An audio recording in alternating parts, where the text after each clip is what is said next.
So, welcome, good afternoon, and welcome to our monthly training program for lawyers involved in conviction and integrity work. My name is Marissa Bluestein.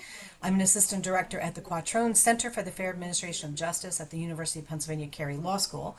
We present these webinars as part of an ongoing cooperative agreement under the Bureau of Justice Assistance, which is part of the Office of Justice Programs within the Department of Justice, to provide support to those prosecutors and defense lawyers who are involved in trying to identify wrongful convictions. So this month we are moving into DNA territory. Thank heavens, with two very amazing speakers from Legal Aid Society in New York, and I'm going to turn it over to Adina for the introductions, because this is Adina's work. So thank you, Adina, for putting this together.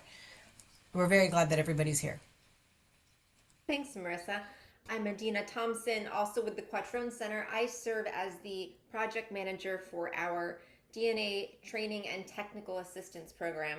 And I am delighted to introduce our two very talented speakers from the Legal Aid Society in New York.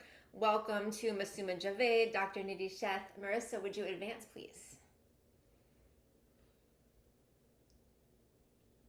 A little bit about our speakers today. Masooma Javed has been with the Legal Aid Society for more than 10 years as a staff attorney.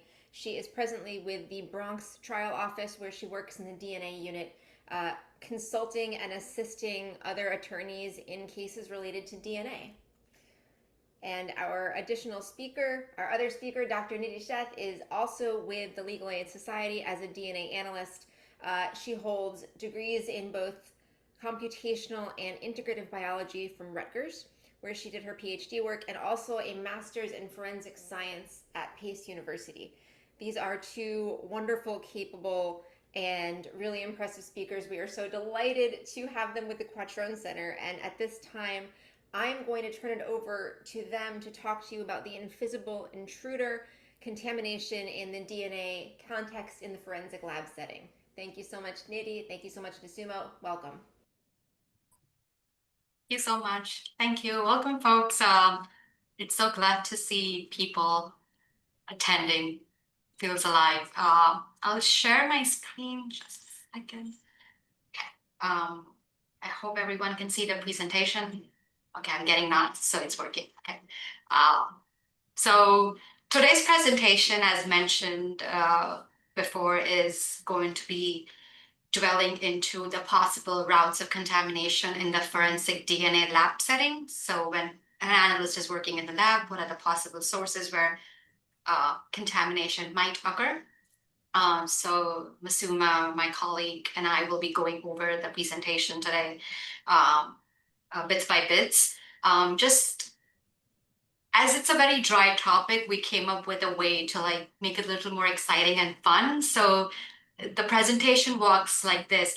We are two detectives trying to find and look for contamination. And as we all know, contamination is not something that you can actually see through your visible eyes, unless otherwise we'll show you how you can. But the point being, you can't see it. So it's like an invisible intruder that is accompanying in the lab DNA process in the lab setting.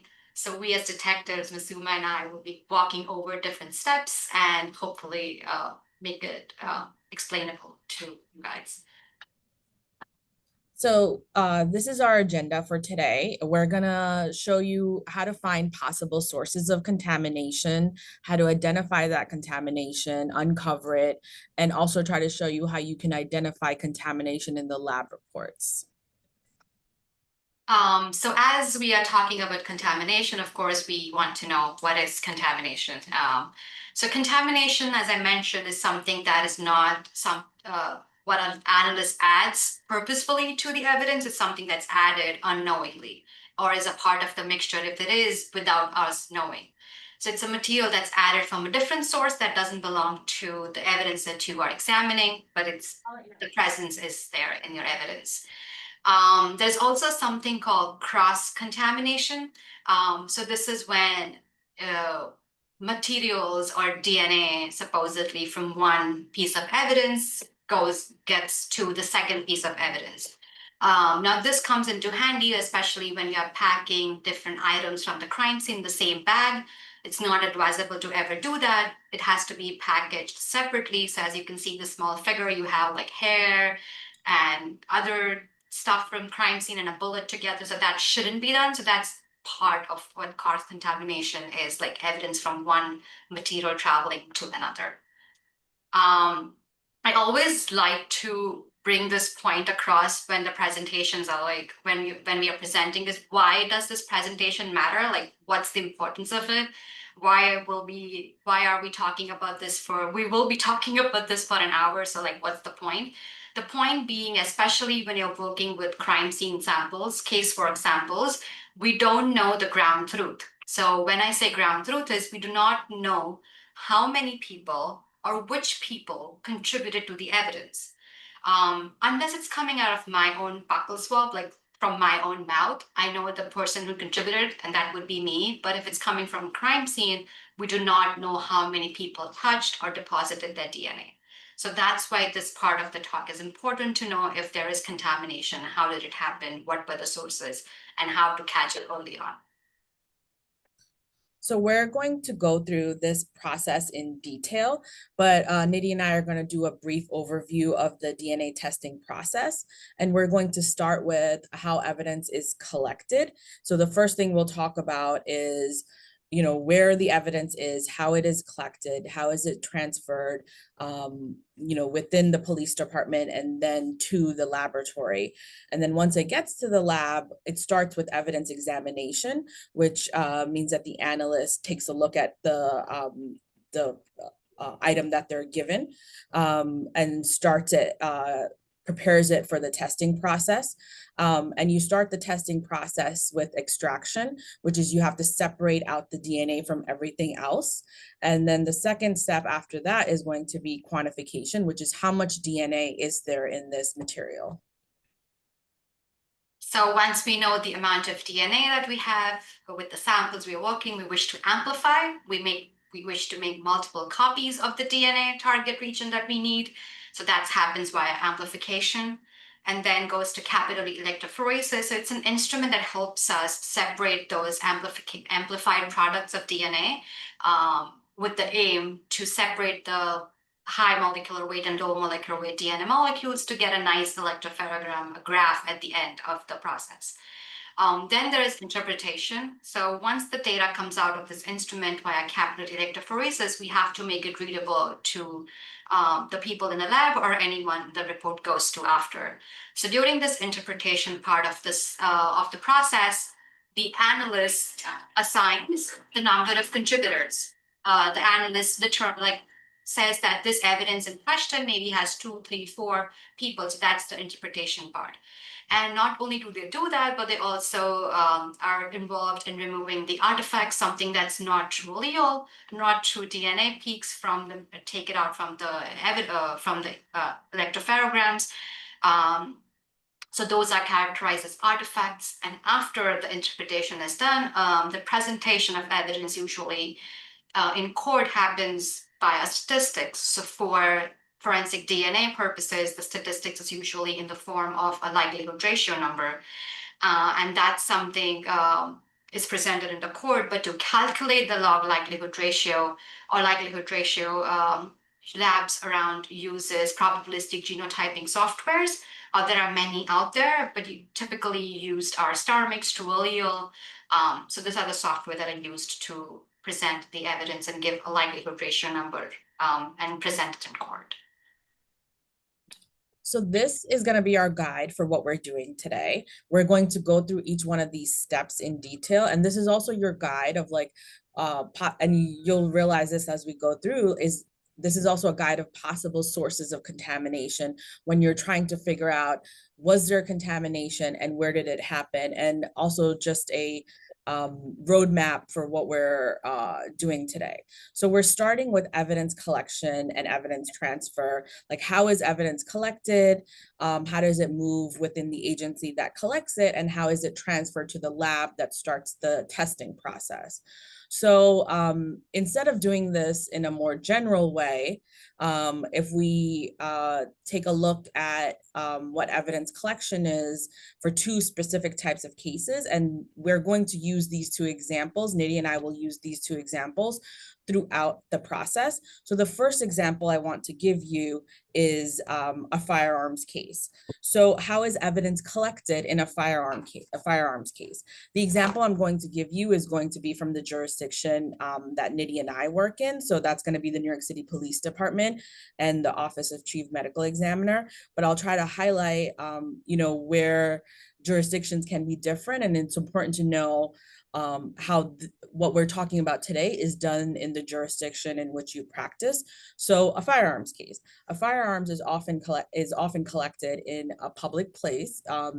Maybe it's on a sidewalk, in a car or a home, and it's collected by police officers.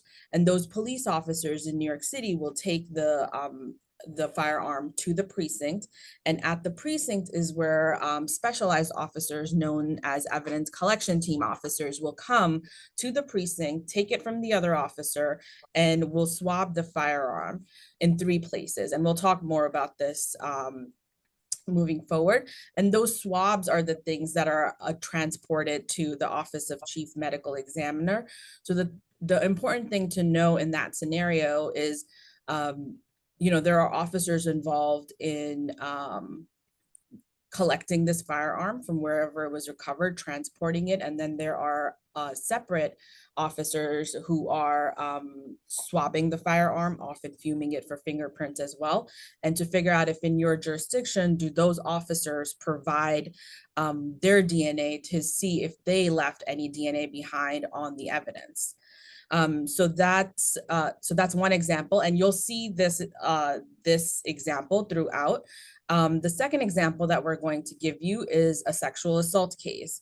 So for sexual assault cases, an incident occurs and the complainant will go to the hospital, and the hospital is where a sexual offense evidence collection kit is done, and it's done by a medical professional. Often those are going to be swabs, and then those swabs are transported to the Office of Chief Medical Examiner. And in sexual assault cases, you may also see that clothing is transported as well. And again, you have to think about in your jurisdiction, are the medical professionals who are conducting these exam, or the officers who showed up at the scene, are these people providing their DNA to see if they somehow contaminated the evidence? So after evidence collection, like as we go through this guide, we've talked about evidence collection. The next thing we're going to talk about is evidence examination at the laboratory. And before we can talk in depth about, well, what does the lab do once it has the evidence, is one thing to think about that Nidhi and I wanted to highlight is who is making the decision about what will be tested. So again, moving forward, we're going to give you 2 examples, but think about in your case, whatever evidence was collected and tested, who made that decision, who usually makes that decision, and is that decision being made by people who are also doing the testing, or is it being made, or is it done separately? So an example of that is this. For a firearm case, as we move forward in this, in the next slide, you'll see, sorry. In the next slide, you'll see that the first example we provided was a firearm case. For firearm cases, in New York City, an officer, as I was saying before, an officer does the swabbing at the precinct, and those officers are, again, ECT officers, evidence collection team officers, and they swab the gun in 3 locations. So the officer is the one that makes that determination. It's often the same determination, 3 swabs, and those swabs are the ones that are going to the precinct, to the lab. So as Ms. Masuma mentioned, and she will touch bases on what happens with a sexual assault case, but usually when the evidence comes to the lab, the first part of the process is evidence examination. So the analyst would look at the package that they have received, open it and see as to what they're working with. So usually they might get swabs. So if they're getting swabs, like she talked about the gun swabs, they have to cut the swabs for further testing. There's also possibility of swabbing the evidence itself. They can get like clothing items or any other piece of evidence that they would conduct the swabs and then take it for further testing. Cutting of the cloth and scraping is also one of the other modes of collecting the evidence for processing. So these are some of the ways how the evidence would be handled initially once it's received in the lab. And she'll talk about the sexual assault. So with the example I provided for firearms cases in New York City, the lab is only getting 3 swabs. They're not determining what part of the gun will be tested.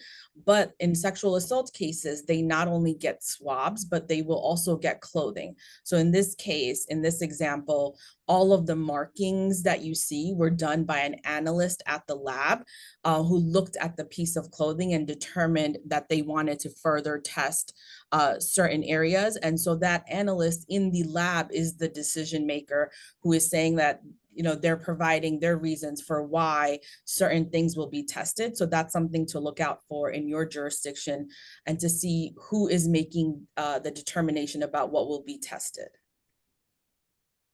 So now the next part is like, how is the setup? What does the setup look like when an analyst is working with the swabs? The reason why I'm going to elaborate a little bit on this particular step is just to show you as to how many minute details goes into the lab.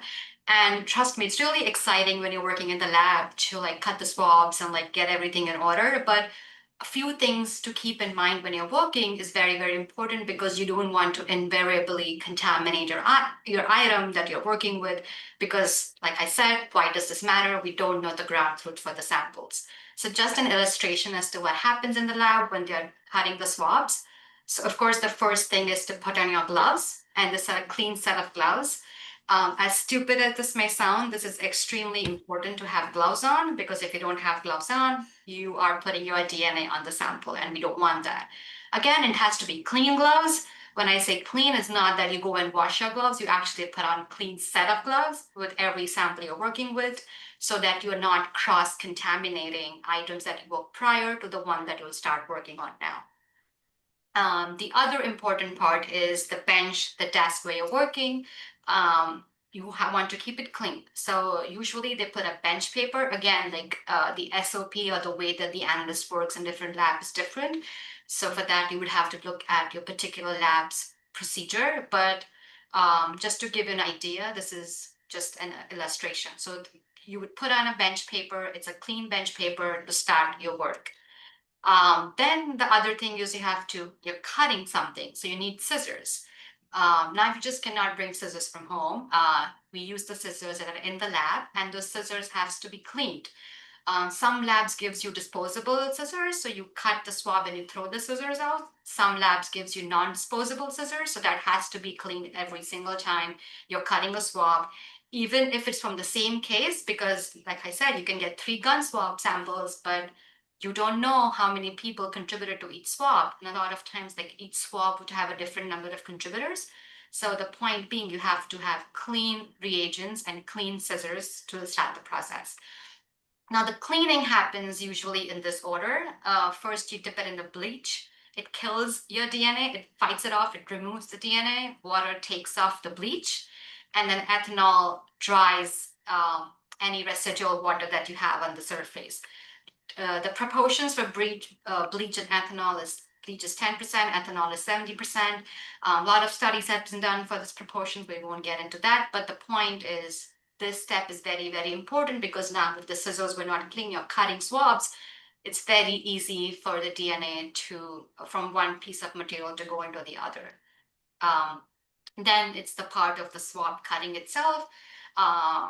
So the analyst would then, with the clean scissors, cut the swab, and that swab, where does it fall?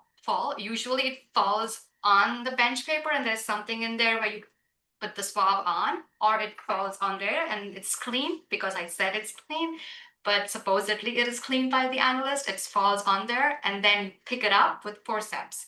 Now, forceps is again another instrument, another utensil that you're using. And that again could be disposable or non-disposable. So if it is disposable, you don't have to clean it. You use it once and you throw it out. But if it's non-disposable, you want to make sure you do the same process as you did with the scissors. Dip it in the bleach, dip it in the water, dip it in ethanol, make sure it's clean, and then you pick up that swab. Now it's tricky because now what happens is after you take the swab, it's like so many steps that happens at the same time, like in a way. Once you get the swab, the next step is to transfer that swab into an Eppendorf, like a small test tube. And then you close the test tube, you trash your gloves, and you're done with that sample.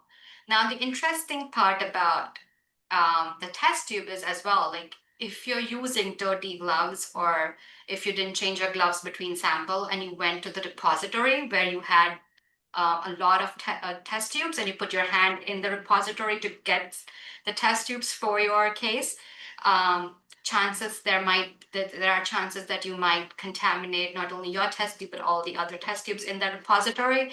So you always want to make sure that the steps are followed as they are mentioned in the SOP. There is cleaning happening, the gloves are being removed as and when required, so that you don't invariably add contamination to your sample, or you don't invariably add something that's not part of the mixture in the sample, because again, you don't know the ground truth, so you don't want to be responsible for that. But what we see is this. So taking the examples we've been working with, which is we're going to talk about firearms cases first. So this is an example of evidence examination and what it looks like in a lab report. So again, you'll see that this was a swab of a trigger guard of a gun. There's a physical, like an evidence examination is also like an examination of the physical appearance of what the analyst is looking at. So you'll see a description here. The other thing to note, and this becomes important as we go through through this presentation, is we've blacked out some names, but the name of the analyst will be there, but also the date when this was done, and that will become important as well. But what Nidhi was talking about is considered the evidence examination stage, which is not just looking at the physical description, but getting in this case, the swab ready for testing. So everything she just described to you, this analyst did this on February 18, 2023 for the trigger guard swab for this case. And our second example has been the sexual assault case. So we're going to go back to the items we were looking at before.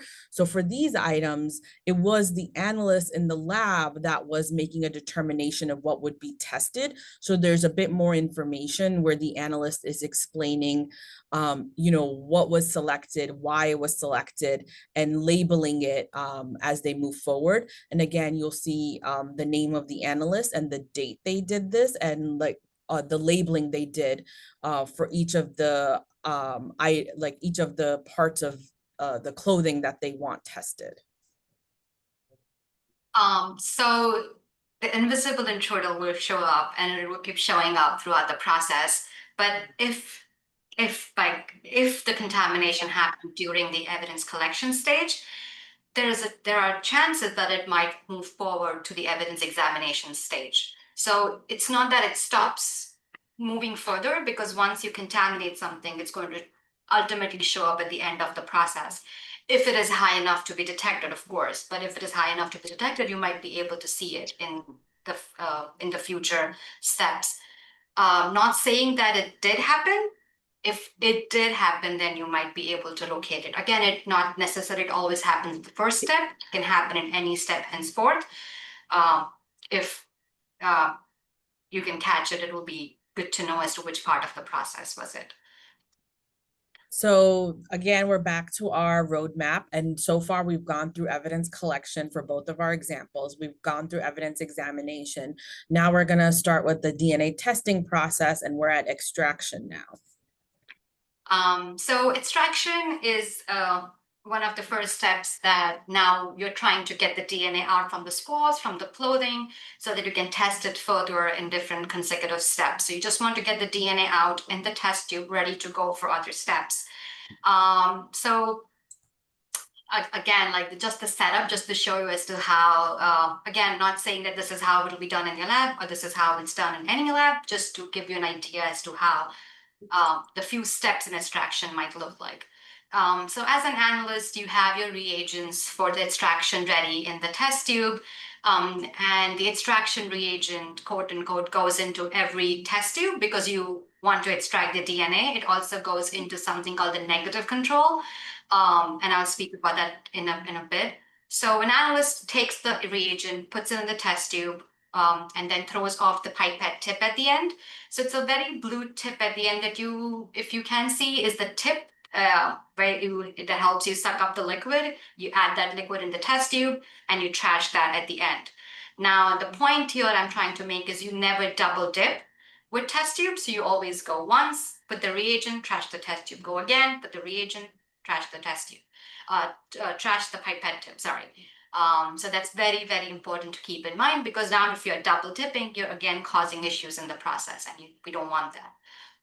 A few ways for you to recognize or catch contamination if it happened are here. So the negative control is a good indication. So as I mentioned before, a negative control is something that only has the reagents. It's a negative, does not have DNA. So it only talks about measures, looks at the sample without DNA.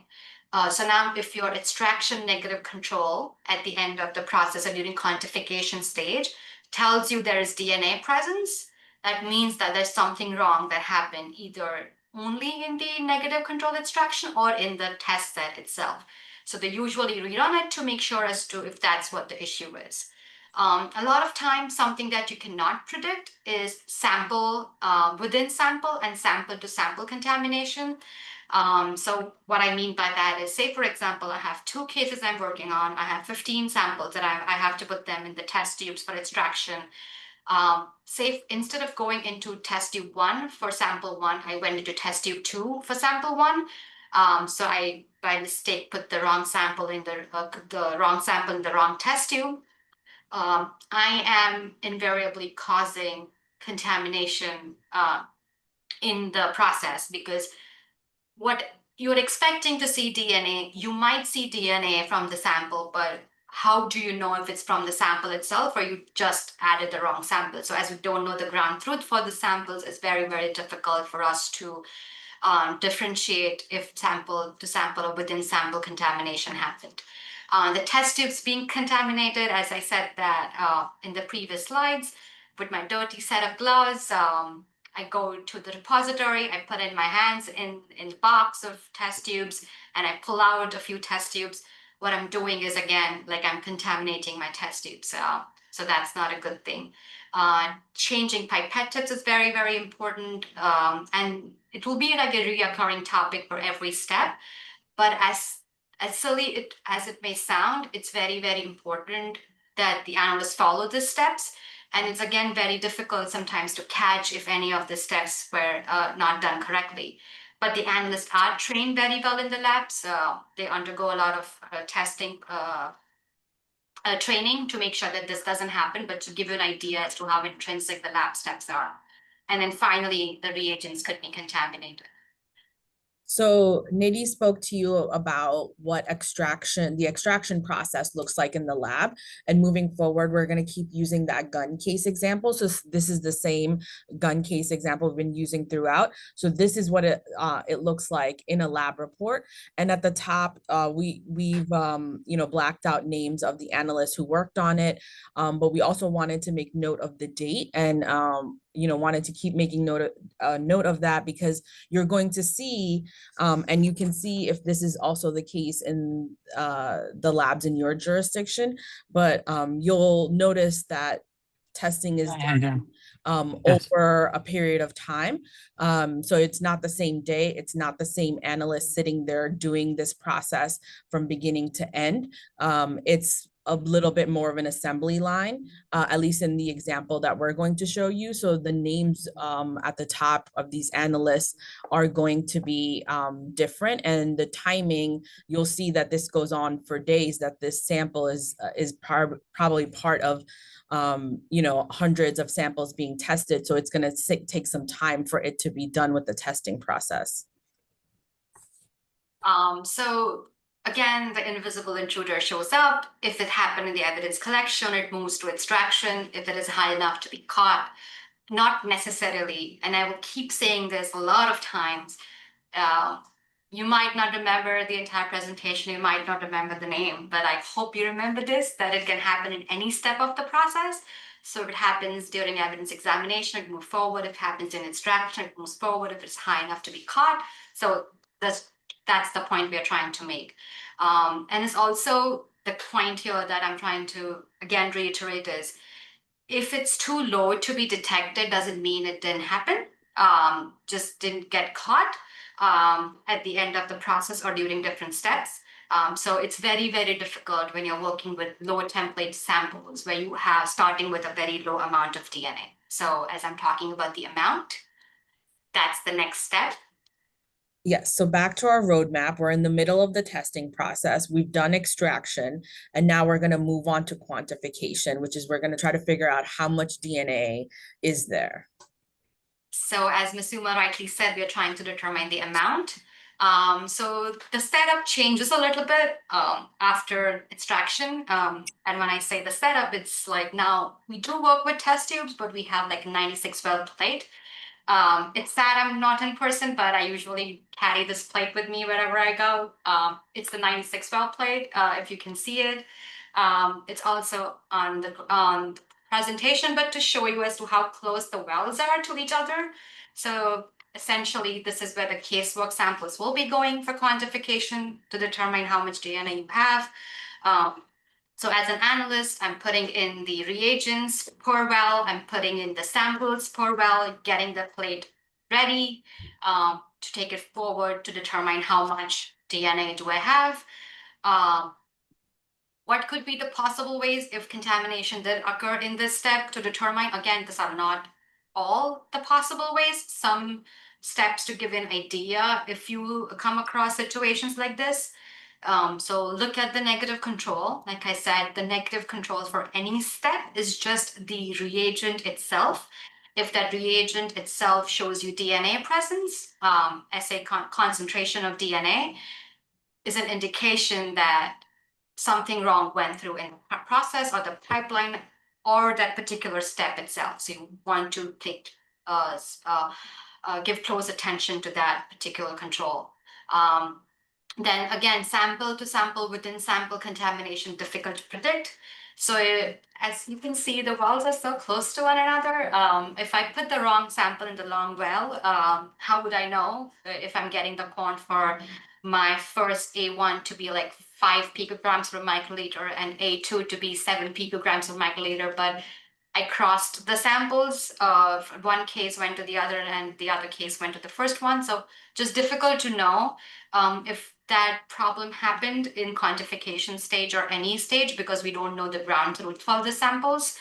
Also, the pipette tips not being changed, double dipping, like I said, should not be a part at all of the process. You have to trash your pipette tip every single time you pick it up from a box. You have to use it for the reagent, you trash it after use. And the analysts are trained to have a very nice and cordial setup so that they are working in a flow. But things to keep in mind. And all of these things you can't see in the lab report. So just to give you an idea as to how intrinsic the details are, and it's pretty fun. Reagents are contaminated. Of course, you can get an idea if the reagents are contaminated by looking at the controls. The other important marker is the male concentration that we get from quant results. So say, for example, if a buccal swab is coming out of my mouth, a female's mouth, and the quant results show male's presence from the buccal swab from my mouth, it should ring bells, pretty big bells that somewhere something went wrong in the process that I'm seeing male presence.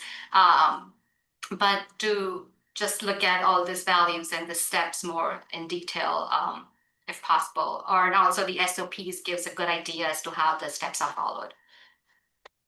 So again, Nidhi's spoken to you about everything that goes into the quantification process.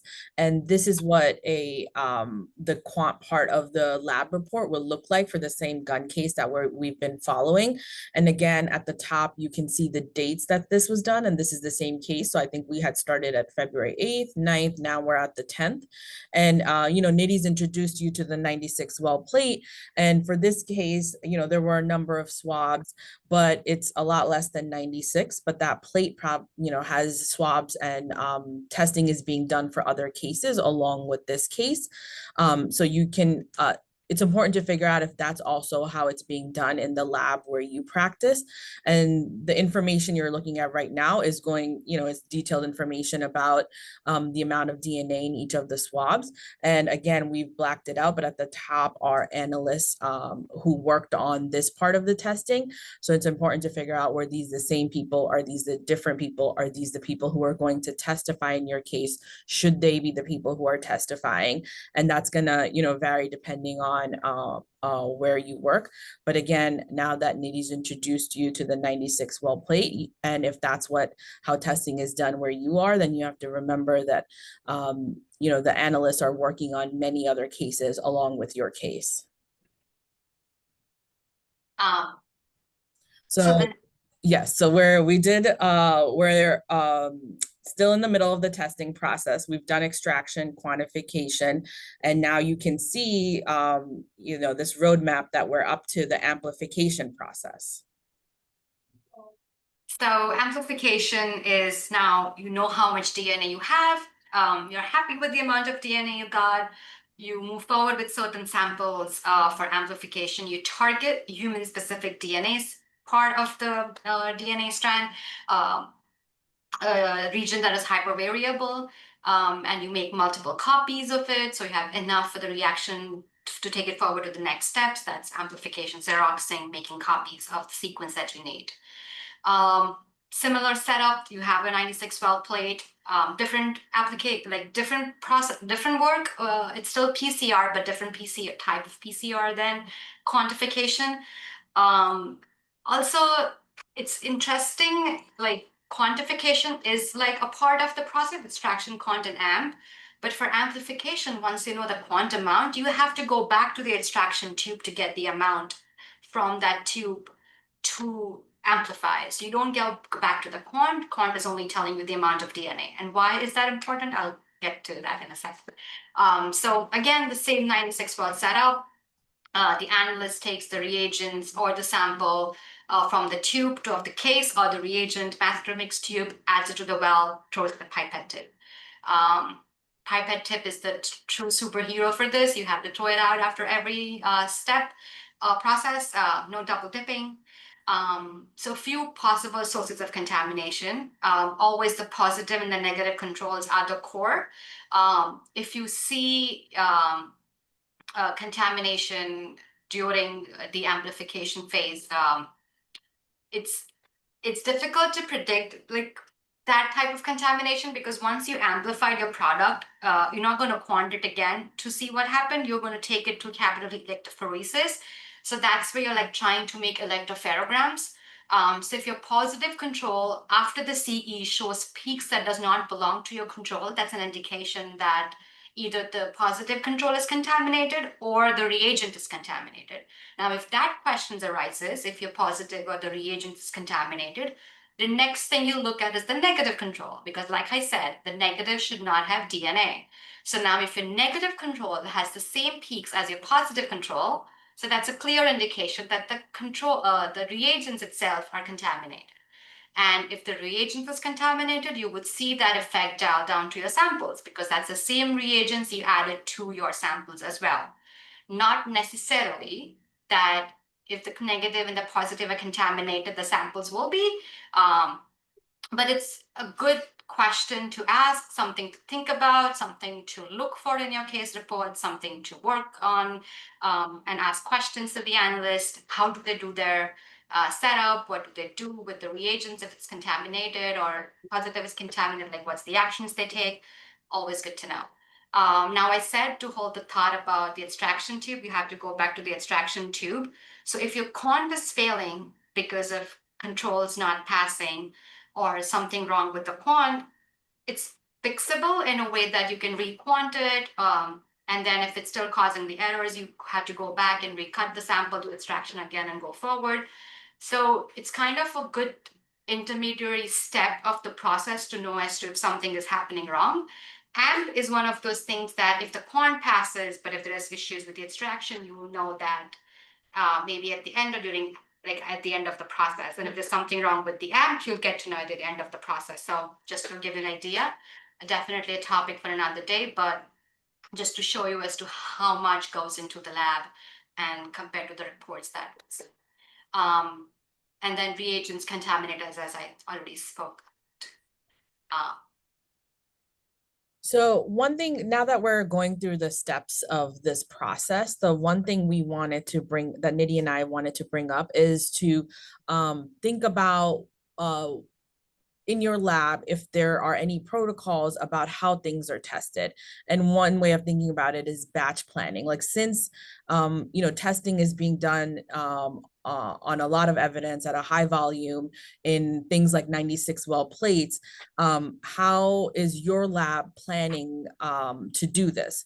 And what we mean by that is the following. There are certain types of evidence and materials that are going to be considered high template and certain that are going to be considered low template. So things like bodily fluids, like blood, is going to be a high template specimen, whereas like when you are looking at things that are known to be touch DNA or skin cells, that's going to give you low template. So does your lab test everything the same way, like in the same 96 well plate? Are there different areas of the lab where this testing is done? And also to think about, buccal swabs are known to be, swabs from a known person.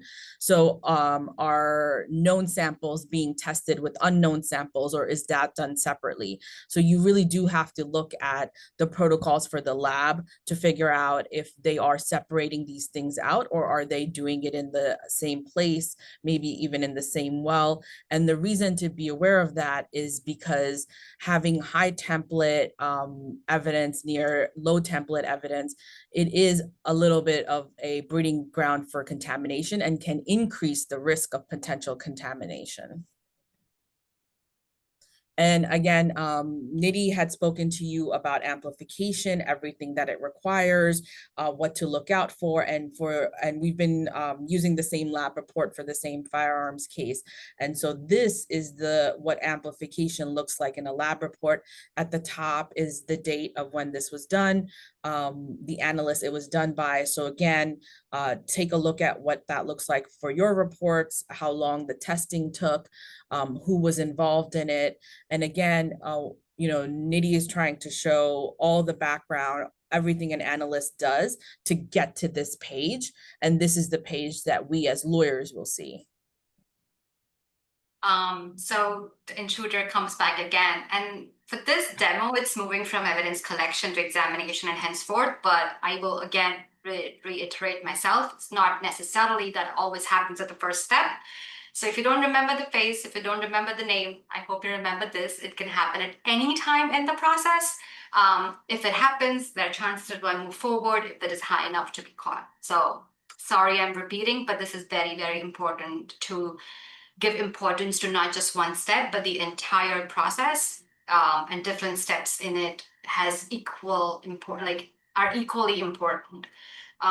Because it's very, very sensitive, and luckily we are at a level where the technology is sensitive enough to catch if something is going wrong. So we're almost there. We're getting towards the end of this. We've gone through almost all of the testing process. And now Nidhi is going to speak to you about the last part of this. So this is where capillary electrophoresis is where the separation of the DNA strands is happening. So this is kind of the fun part where you can now expect to get electropherograms. Of course, you don't see you don't see like graphs that you see in the report given to us after the case in the case files, but this is where the separation happens. The 96 well plate again comes in this picture again because it's this similar plate like this that goes into the capillary electrophoresis instrument. And they are literally like needles, capillaries that goes into the well like this, takes up the liquid, and then the liquid passes through the capillary, gets separated, and you get a beautiful graph at the end. So the sample has to be placed in these wells as per your case, as per different cases that's supposed to be run in the batch. So again, very, very important to make sure that the steps are done correctly. Important to read to the SOP as to what steps the lab takes for this procedure. A few interesting or like I call it fun ways to make sure it's done correctly. And of course, we talked about the contamination controls, and I'm not going to talk about that. I'm going to focus a lot on the plate itself. So the reason why I say it's fun is it's not plastic plates, it's a different kind of plate that goes into the instrument, but it's a 9612 plate. But the point I'm trying to make here is once they put the liquids in, the sample and the reagents, if there's a bubble in the well, a lot of times you have to like pop the bubble. So you literally like tap the bottom of the plate to like pop the bubble. Now, if you want to make sure that the plate is sealed correctly, you don't pop it too hard. If the plate is not sealed correctly, then the liquid from one well can jump into the other. So you want to make sure that that's done correctly. There's also a part in the process where it goes into like small centrifuge and it rotates around at a very high speed because you want the reagents to get mixed with the sample itself. So if the plate is not sealed, imagine like a You liquid okay? Need help? plate moving around like this. The liquid might jump around from one well to another. So you want to make sure that read through the procedure to see or ask the analyst as to how they do this step in the lab. But this is what it was. So Nady spoke to you about what capillary electrophoresis is, and this is what it's going to look like for the same gun case that we've been following. You'll see the names of the people who've worked on it, and you'll now see that we've gotten to about a week after this testing process started. So in the example we're providing you, it took the lab about 8-9 days to go through this entire process. It was 6 swabs in this particular case. So again, everything she's telling you that, an analyst has to do for capillary electrophoresis, that's to help you visualize, like, what does it mean to get to this part of the lab report? So apologies again, but of course, if it's happening in one step, it moves forward. So I won't dwell much on it. You guys know this by now, I'm sure. But we spoke about possible sources, possible ways you can see it, but of course it's fun to catch if something happened. So I'm going to show you an electropherogram where Masuma took my buccal swab and she's like, I want to know what kind of DNA do I have and what are my allele peaks and things like that. Once she took my buccal swab, what happened was this is what my electropherogram looks like. So on the top, the x-axis is showing you like the base pair sizes, the allele calls, and the locations.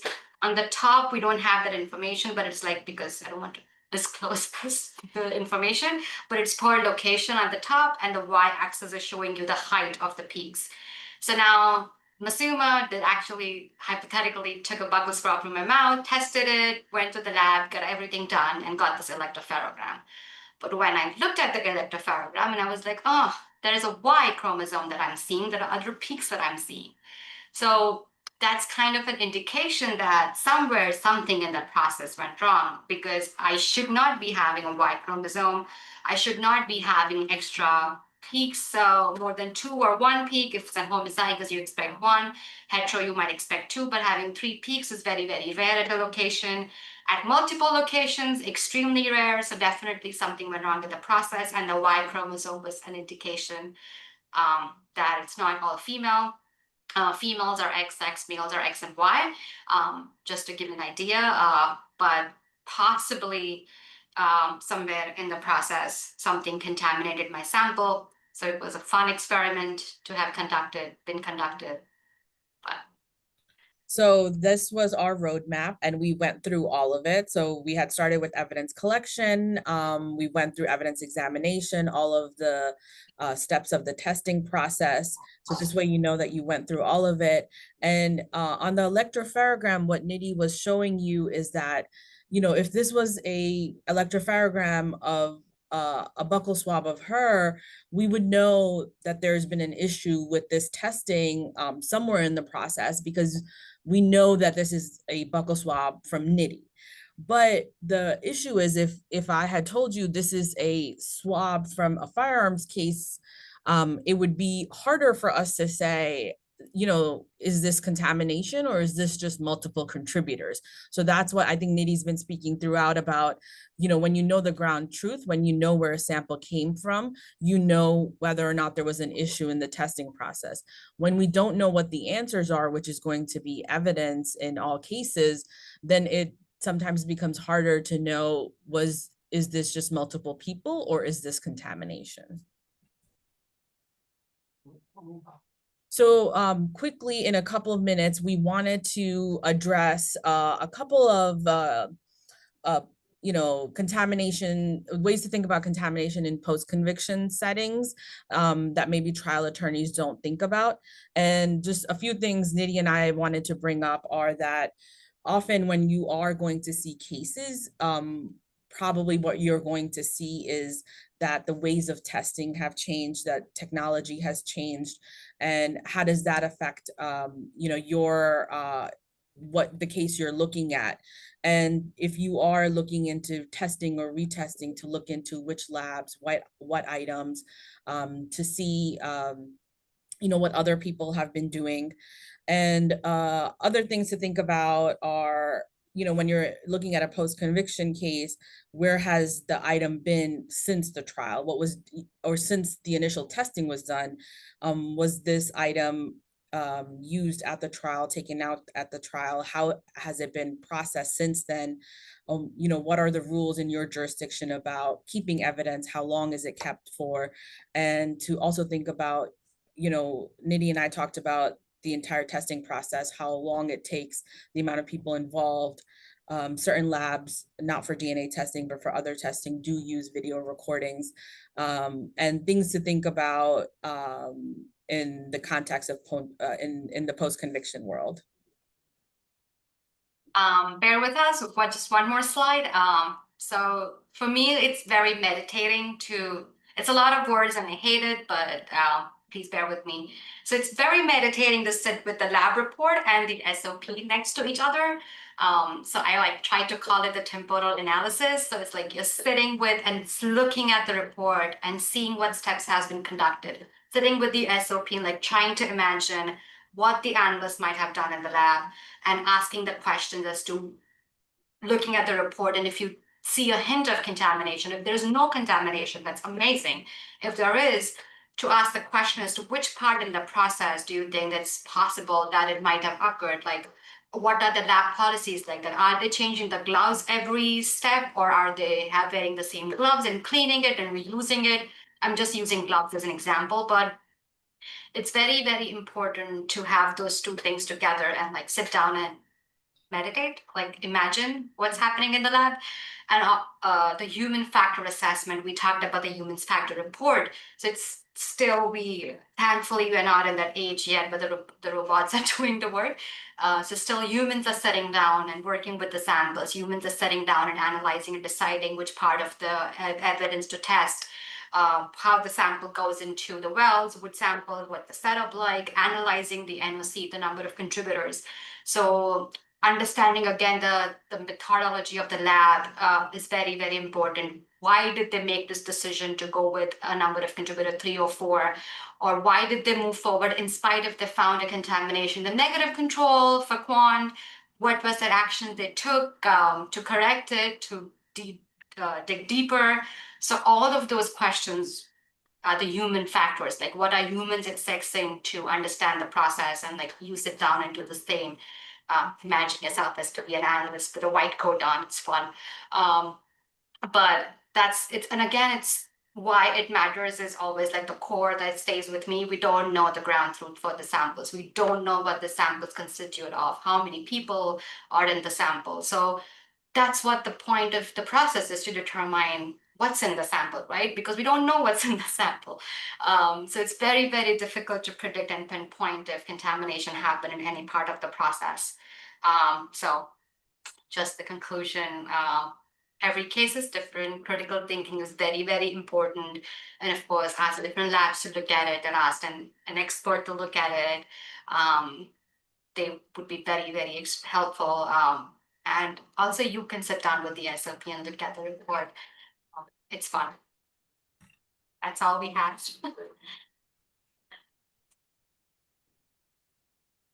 And we'll take, oh, sorry.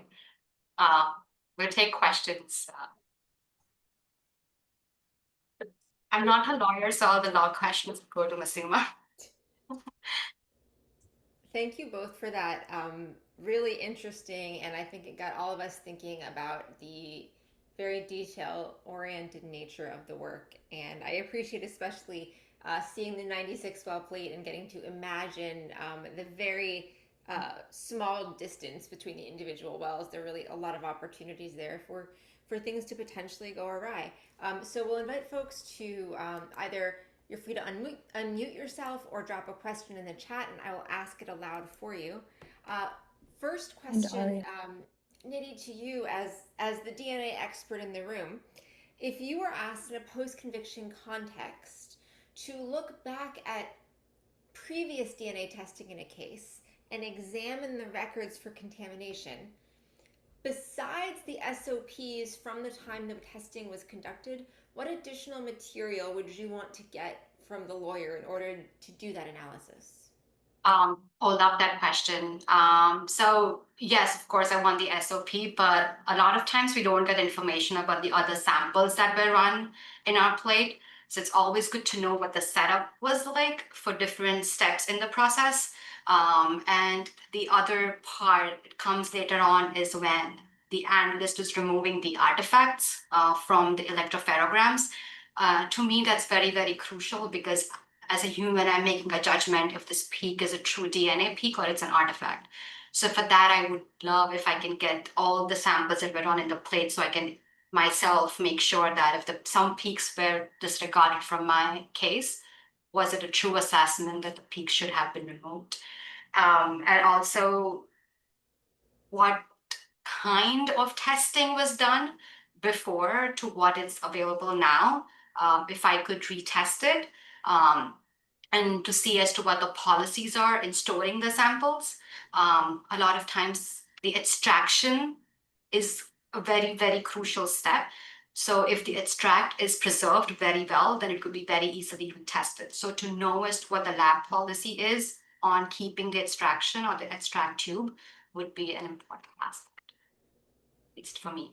But That's great. Thank you for mentioning the extract. I think we can forget about the extracts from testing because they're not the original evidence. They're something that's created during the testing process, and sometimes they don't go back to wherever the evidence originally hailed from. If it came from a law enforcement agency, all the evidence may be returned, but the extract that was created might remain with a testing lab. So earlier in the presentation, you mentioned chain of custody and being able to track things. And so I think that's a great post-conviction tip for folks in the room is that even if you think that you don't have evidence left, check with your testing lab that originally did the testing to see if you might have extracts. And again, folks, continue to drop your questions in the chat. Masuma, this question is for you. What are the considerations from, would you say, a legal context? Once you're looking at a post-conviction case, there's already been testing done, maybe things have already been discussed in court. What are the challenges and then the ways that an attorney might be able to discuss contamination in the post-conviction context? I think the challenges will be, I think first you have to take a look at what the lab report itself looks like. So if when the original testing was done, were there any issues? Were there any issues during the testing process? And how much information can we get about, like Nidhi was saying, about what else was tested with that? I think that's a good place to start. But I think once you're past that, something to think about is if you are trying to either retest or test things that have not been tested, is um, to figure out, are you only going to be able to do it once? So if you are only going to be able to do it once, um, what do you want it to be and where do you want to go? And I think that that's a question for people. You know, there are people to contact in terms of, if we are only going to do this once, what items or what exactly do we want to be tested, and who do we think would be the best viable option for testing it, and to try to connect that to whatever your goal is legally. Like, so is it an item of testing that's going to be vulnerable to like a transference argument, or is it an item of testing that really is going to be dispositive? So is it something where, even if, you know, your client or the person who's the target of this is not on it, but is there still an argument that they're involved, or is there something that's more dispositive, and do we want to concentrate on that rather than other things where it might not move the needle? So it sounds like it's important to let your, in the post conviction sense, let your DNA expert help you understand how the individual items of evidence are related to the case, um, and use that to help understand whether the results of testing might inform a decision. And in looking at what the results say, that's when we consider how evidence was previously handled and when contamination may have been introduced in previous rounds of examination and testing. Yes, definitely. All right, Marissa mentioned in the chat that our feedback survey has deployed, and so if you still have that open, please do fill it out. And we open folks to submit more questions either in the chat or by unmuting yourself here on the call.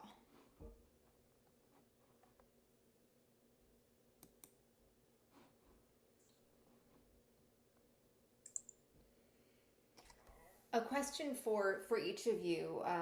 First to Masuma and then to Nidhi. What would you say to post-conviction attorneys who might have heard your presentation and said, well, contamination can be introduced anywhere and at any time. What do I do with my evidence? This seems, what does this introduce confusion into post-conviction DNA testing? And if not, because we value this technology, we value this answer to questions. What positive thoughts can you leave our folks in the room to urge them to continue conducting DNA testing, even though contamination is a possibility? First to Masuma and then to Nidhi. So I think the reason we wanted to do this presentation is it helps to understand just what the process is, and how sensitive it is, and how sensitive our technology is in detecting all of this. But it is possible to do it without contamination. It's just we have to be confident in the process itself. So we have to be confident in the lab, its protocols, how they're doing things. And it is very much possible to do it without contamination. But the way we do it is just to make people aware of just how sensitive the process it is. It doesn't mean that, you know, you shouldn't get something tested because it might get contaminated. It's just, well, how do we look out for it if it does happen? And how do we make sure that our labs, the labs that we work with, are employing protocols to minimize that? And labs are always evolving and changing. And even now, like, even given everything we know, labs are continuously realizing that this is what we can do better, this is what we can do better, this is what we can do better, to make sure that as our technology gets more and more sensitive, that we are making distinctions and isolating things, separating things so that there isn't contamination. Yeah, I agree with Masuma completely. It's definitely not a scare that if you get tested, contamination will happen.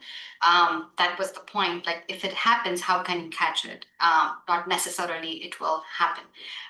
And also, why not get it tested and see as to are you getting different results from something prior? That's a good indication that something happened before and now not happening again. It's more sensitive if the sample was contaminated before, for example, you might be able to see it very clearly in new technology, like more sensitive. CE instruments are very, very sensitive. Amplification is very sensitive. And the labs, I don't know, I trust the process.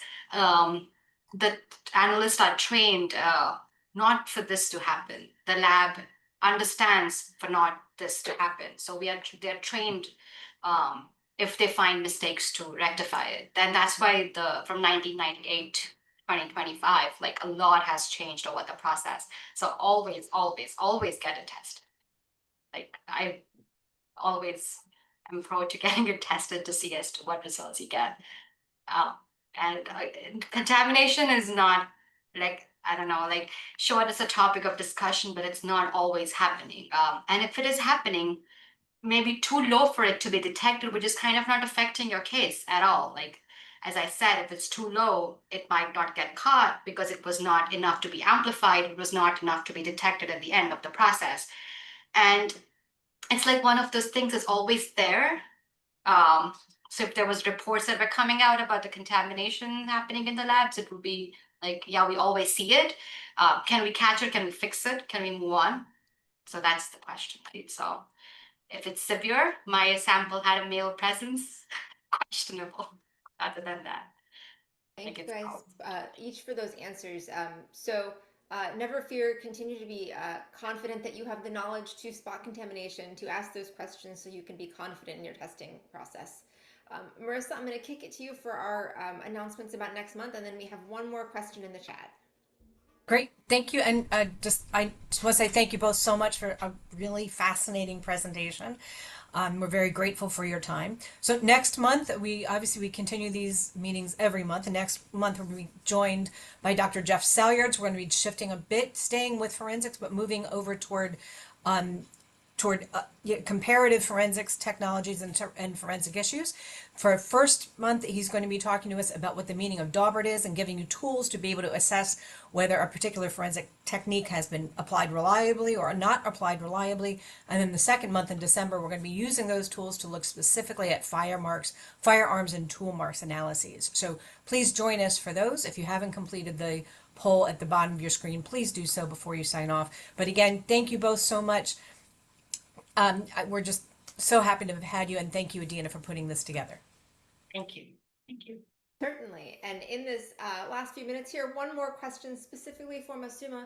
Have you had any experience of spotting contamination in a case? And if you would say a little bit more about that. Yes, we have seen contamination in a case. We often suspect contamination, but it is harder to be sure. But it can be spotted, but the way it's confirmed usually is, I think everybody knows. So just an example of a case that I had, gun swab was tested and a profile of an individual showed up who was not in the jurisdiction. So there this person was not anywhere near here. Everybody knew that. And the way they realized it did happen is because of contamination of materials being used in the lab. And that's a very apparent one where everyone would, did agree that there was contamination. And that's the scary side of it, is that when it's very overt and we know that somebody's DNA is on a sample for evidence, and we all know they were not in that location, could not have been there. and then realized that something was tested uh near the sample, and like that was agreed upon. The harder thing that we see is that we see certain issues with testing, and it's hard to confirm whether it was contamination or whether something else just went wrong with the testing. So off, often you'll see, like, look, if somebody is showing up in a sample and they have no relation to that case, it was from another, like something happened in the lab and there was contamination, that's easier to spot. You'll see sometimes just something went wrong with testing and you can hypothesize it's contamination, but it's harder to be sure if it's not as egregious as, hey, this person was not even anywhere near it.